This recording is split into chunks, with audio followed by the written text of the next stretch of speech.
On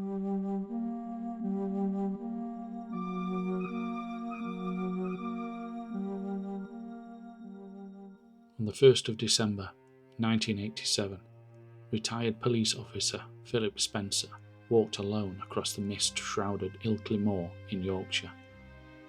Equipped with a camera and a compass, he hoped to photograph mysterious lights reported in the area. But instead, he captured something far stranger. A solitary, otherworldly figure that would later spark one of Britain's most debated paranormal events. This was no ordinary sighting. It was the beginning of a legend. In the dim, eerie morning light, Spencer spotted a small, greenish being, roughly 4 feet tall. It stood motionless, humanoid in form, with a large head and unnaturally long arms. Startled, Spencer instinctively raised his camera and snapped a photograph. What he captured has since become one of the most hotly contested images in UFO lore. Moments after, the figure fled into the mist. Spencer gave chase. As he climbed a slope, he saw a domed, saucer-shaped craft silently rising above the moor. It emitted a faint glow and a low hum before vanishing into the sky. Spencer stood frozen, unsure if what he had just seen was real or a dream. Spencer turned back towards civilization, only to find his compass spinning erratically, pointing south instead of north. Upon reaching the nearby village, he noticed his watch was almost an hour fast. All the local clocks confirmed this. A simple walk had taken far longer than it should have. Something had distorted his sense of time and direction. Back home, Spencer developed the image. It revealed a blurry but recognizable figure, humanoid in shape, with a bulbous head and long limbs. Experts at Kodak's laboratory in Hemel Hempstead examined the photograph and found no sign of tampering or fabrication. Wildlife specialists confirmed the figure did not match any known animal native to the moor. Spencer contacted UFO investigators Jenny Randalls and Peter Hoff. Skeptical at first, Hoff eventually became convinced the case warranted deeper investigation. He arranged tests on the photo and Spencer's compass. The image proved authentic, and though no radiation was found, the compass remained inexplicably faulty. The pieces didn't add up, unless something supernatural had occurred. On the 16th of March 1988, Spencer underwent regressive hypnosis with therapist Jim Singleton. What emerged was chilling. Memories of being immobilized, taken aboard a craft, examined by beings, and shown disturbing visions. The story had shifted from a simple sighting to a full alien abduction. The mystery deepened with every detail. Under hypnosis, Spencer recalled being lifted into the craft, paralyzed but conscious. He described small beings who performed medical procedures on him. Instruments were inserted into his nose and mouth. The atmosphere was clinical, cold, yet strangely calm. He was told, telepathically, to remain calm and that no harm would come to him. While inside the craft, Spencer was shown what he described as a film. The first sequence depicted scenes of destruction, nuclear war, environmental collapse, and famine. The second film, he said, was even more disturbing, but he was told not to speak of it. The beings communicated that humanity was on the brink of disaster and needed guidance. After the visions, Spencer was returned to the moor. He remembered seeing the same being, the one he photographed, standing and waving at him, not in a warning, but almost as a gesture of farewell. It was only then that he took the now famous photo. This image would become the cornerstone of his story.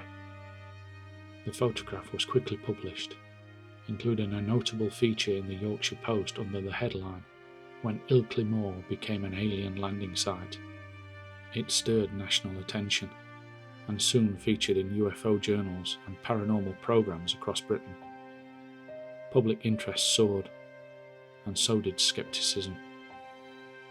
Skeptics claimed the photograph was inconclusive. Some suggested it showed a man in a coat, or even a cardboard cutout.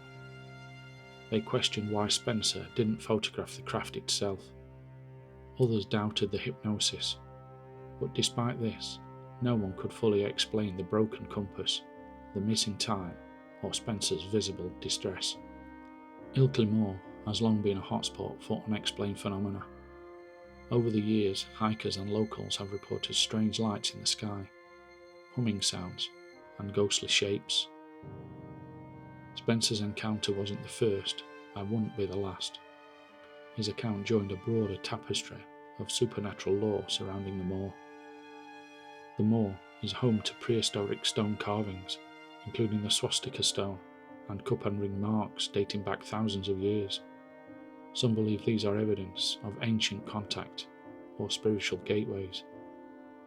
Could Ilkley Moor be a location of long-standing paranormal significance, a magnet for otherworldly visitations? Spencer later claimed he was visited by mysterious men in dark suits. According to reports, these men warned him to stay quiet. Files may have been opened by the Ministry of Defence, though this remains unconfirmed. Still, such accounts fuel ongoing speculation about government knowledge of extraterrestrial activity. The Ilkley Moor case bears strong resemblance to the 1980 Todmorden encounter of Officer Alan Godfrey. Also in West Yorkshire, Godfrey too reported missing time, a glowing object, and an unexplainable experience. Both men were in law enforcement, lending unusual credibility to their accounts. Some researchers argue that popular culture can shape regression hypnosis results. They note that Spencer's recalled visions echo themes seen in science fiction films, yet others point out that Spencer's accounts remained consistent, restrained, and free from sensationalism. He never sought publicity or financial gain. In the years following, paranormal investigators reported unexplained EMF readings and glowing orbs on Ilkley Moor. Some claimed the area remained energetically tainted with electronics malfunctioning. A séance in the early 1990s even suggested an alien presence lingered, residual energy, or a breach still open. When paranormal investigator Arthur Tomlinson visited the encounter site months later, he described it as unnaturally cold despite fair weather. Animals avoided the trail, and photography captured anomalous white streaks. Local accounts describe the area as haunted, not just by aliens, but by something older and darker. Some researchers believe that Spencer's visions may represent a warning for humanity. They suggest the beings he encountered could be messengers guiding us away from disaster.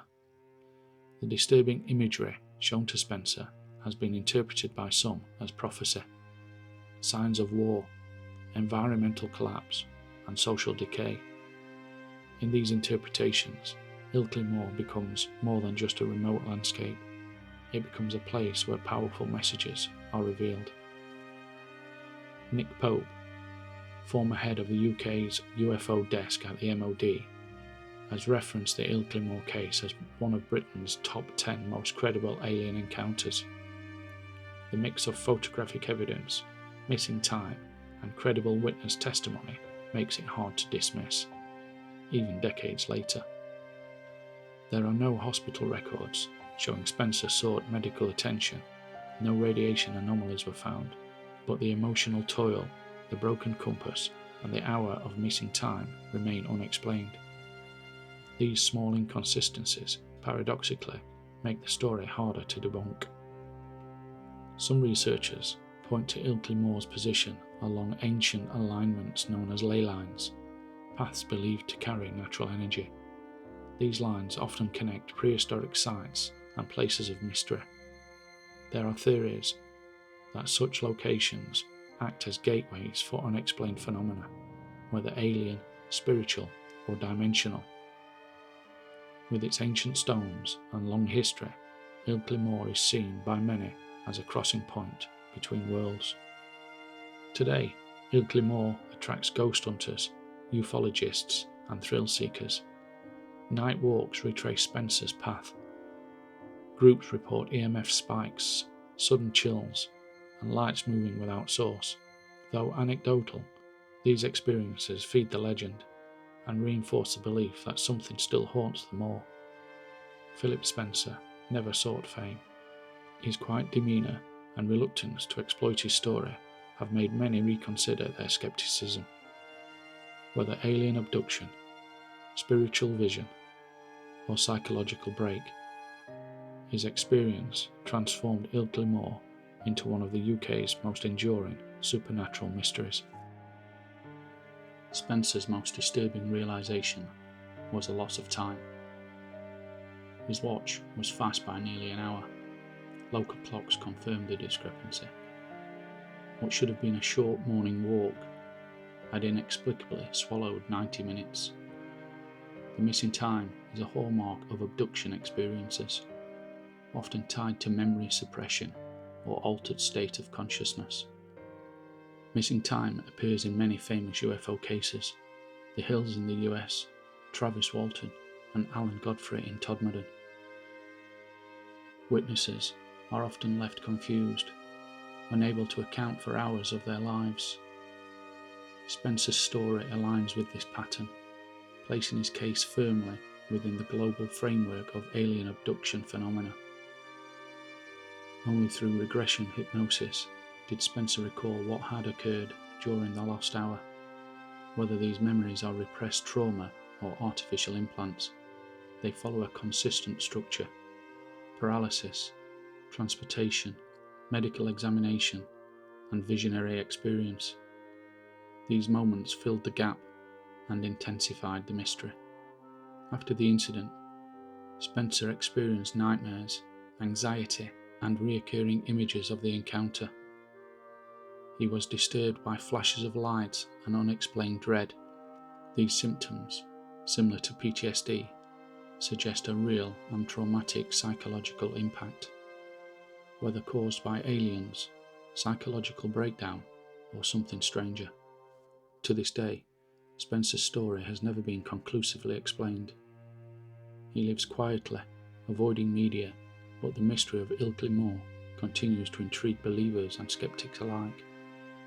Whether a portal, a prophecy, or an illusion, Ilkley Moor's legacy endures as one of the most chilling and credible paranormal cases in British history.